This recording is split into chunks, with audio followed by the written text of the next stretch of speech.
할렐루야.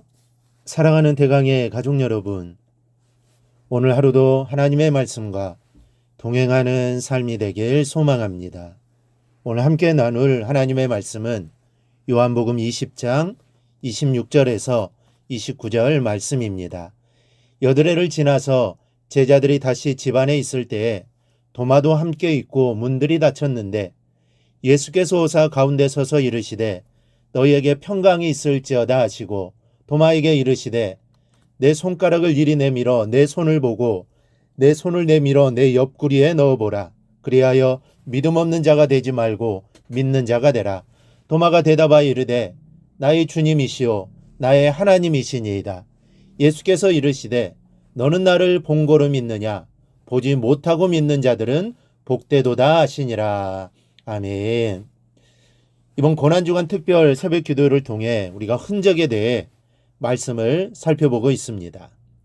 이번 특세 시간 동안 내 안에 어떠한 흔적들이 있는지 생각해보는 시간이 되기를 바랍니다. 그리고 예수님을 위한 흔적들이 우리 안에 가득하여서 마지막 날 너는 나를 위해 고난을 당한 흔적들이 있느냐라는 물음에 사랑의 흔적, 용서의 흔적을 자신 있게 보여줄 수 있는 삶을 꼭 살아가기를 바랍니다.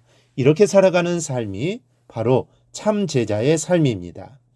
세상을 위해 헌신하기를 바라는 한 소년이 있었습니다. 데그 함마슐트라는 이 소년은 어려서부터 아버지에겐 조국과 인생을 위해 헌신하는 삶의 아름다움에 대해서, 어머니에겐 하나님의 말씀과 섬기는 삶에 대해서 말을 들으며 자랐습니다. 소년은 정확히 어떤 직업을 가져야 할지는 몰랐지만 이 두 가지 조건에 맞는 삶을 살기 위해 최선을 다했습니다. 그는 사람들을 도우기 주기 위해 경제학자가 되었고 또 외교관이 되었습니다. 자신의 이익보다는 다른 사람들의 이익을 위해 항상 최선을 다했기 때문에 그는 조국인 스웨덴을 넘어 전 유럽의 존경을 받았습니다. 그리고 그런 평판을 바탕으로 마침내 유엔 사무총장의 자리에까지 올라가 자신의 어렸을 때의 바람을 실천할 수 있는 사람이 되었습니다. 그는 비운의 사고로 목숨을 잃게 되기 전까지 세계 평화를 위해 어떤 위험도 마다하지 않았고 그 공로를 인정받아 노벨 평화상까지 받았습니다. 또 그의 일기는 흔적이라는 제목으로 출간이 되어서 금세기 가장 위대한 개인의 헌신이 기록된 책이라는 뉴욕 타임즈의 극찬을 받으며 많은 사람들에게 헌신의 아름다움을 알려주었습니다.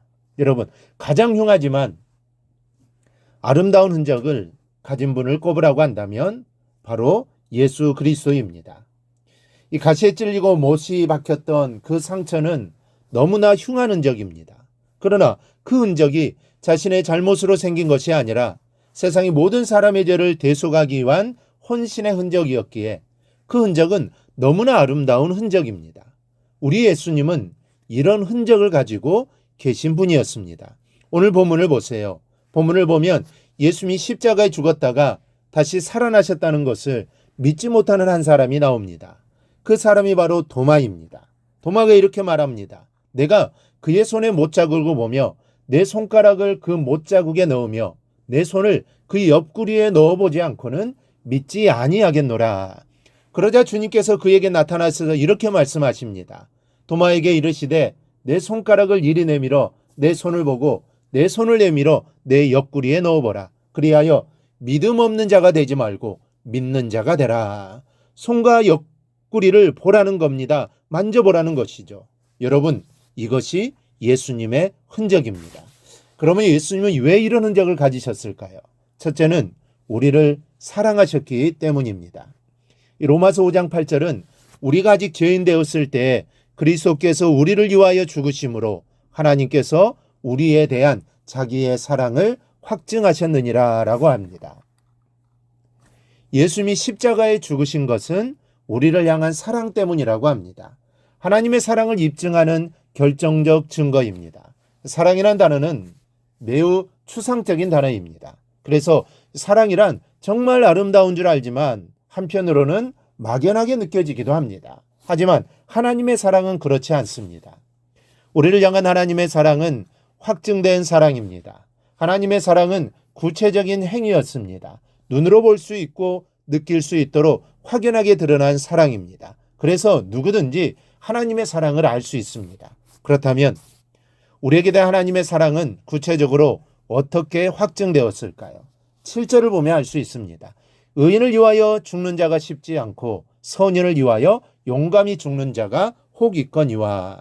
이 말은 드물긴 하지만 의로운 자를 대신해 죽는 사람이 간혹 있다는 말입니다.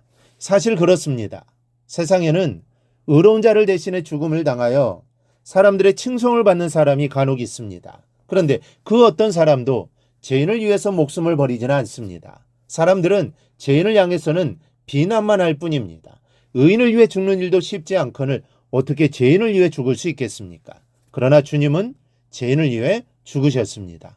우리는 죄인이요 하나님과의 원수지간입니다. 그런데 그런 우리를 위해 죽으셨다는 겁니다. 이것이 하나님의 놀라운 사랑입니다. 하나님의 사랑은 이렇게 우리에게 나타난 바 되었습니다. 예수님의 십자가 대속 사건은 우리를 향한 하나님의 사랑의 결정적 증거입니다. 그러므로 주님은 흔적은 우리를 사랑하기에 생긴 흔적입니다. 그렇다면 우리는 어떻게 살아야겠습니까? 하나님의 사랑을 의심해서는 안 됩니다. 하나님의 사랑을 주님은 흔적으로 우리에게 보여주셨습니다. 그 사랑을 늘 느끼며 날마다 기쁨과 감사 속에서 살아가야 합니다. 그렇게 살아가는 것이 나를 위해 흔적을 남기신 주님의 사랑에 보답하는 길입니다. 둘째로 주님의 흔적은 우리를 위해 고통을 당한 증거입니다. 예수님이 십자가에 달리셔서 고통스럽게 외치던 말씀 중 제일 가슴 아픈 말은 엘리 엘리 라마 사박다니라는 말입니다. 마가복음 15장 34절을 보면 이를 번역하면 나의 하나님 어찌하여 나를 버리셨나이까 하는 뜻이라고 하였습니다. 주님이 당한 고통 중 가장 아픈 고통은 하나님으로부터 버림을 당하는 고통입니다. 십자가의 고통과 사람들의 조롱과 멸시, 제자들의 배신도 엄청난 고통입니다. 그러나 제일 큰 고통은 바로 하나님께 버림을 당하는 고통입니다. 예수님이 하나님으로부터 버림을 당해야 했던 이유는 바로 우리를 위한 것입니다. 주님 버림을 당함으로 우리가 택함을 받은 것입니다. 이사야 53장 5절의 말씀을 보면 그가 찔림은 우리의 허물 때문이요 그가 상함은 우리의 죄악 때문이라. 그가 징계를 받음으로 우리는 평화를 누리고 그가 채찍에 맞음으로 우리는 나음을 받았도다. 주님이 찔림은 주님 자신 때문이 아닙니다. 그가 상함도 주님 자신 때문이 아닙니다. 징계를 받으신 것도 주님 자신 때문이 아닙니다. 내가 당해야 할 고난과 고통을 우리 주님이 대신 당하신 겁니다. 그래서 주님이 징계를 받음으로 우리는 평화를 누리고 주님이 채찍에 맞음으로 우리는 나음을 받은 것입니다. 우리의 죄가 사라지게 된 것입니다. 그로 인해 우리가 하나님의 백성이 된 것입니다. 우리 주님은 자신을 믿지 못하는 도마에게 자신이 당한 고통의 흔적, 자신이 사람들을 사랑하여 당한 고통의 흔적을 내어 보여주셨습니다. 그러면서 도마에게 내 손가락을 이리 내밀어 내 손을 보고 내 손을 내밀어 내 옆구리를 넣어보라. 그래야 믿음 없는 자가 되지 말고 믿는 자가 되라고 하셨습니다. 주님이 당하신 고난, 주님의 흔적을 목도하라는 것입니다. 직접 보라는 것이죠. 그리고 예수님께서는 우리에게 이렇게 말씀하십니다. 너는 나를 본고로 믿느냐? 보지 못하고 믿는 자들은 복되도다. 여러분, 예수님이 당하신 고난의 흔적을 보고 믿는 것도 복된 자입니다. 그러나 보지 않고 믿는 자는 더 복된 자라고 말씀하십니다. 우리는 예수님의 고통당하신 흔적을 본 적이 없습니다.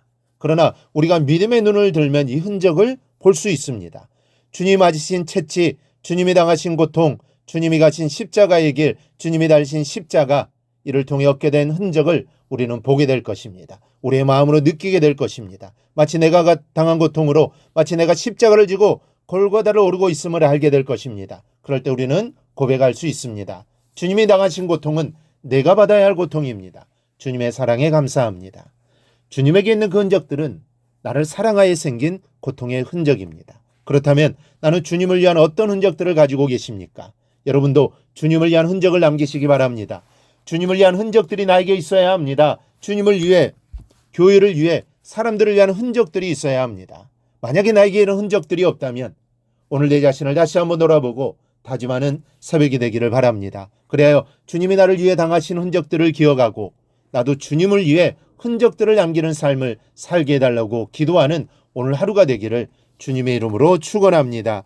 오늘 묵상한 말씀을 굳게 잡고 삶으로 실천하며 살아내는 대강의 모든 성도들이 되기를 축복합니다.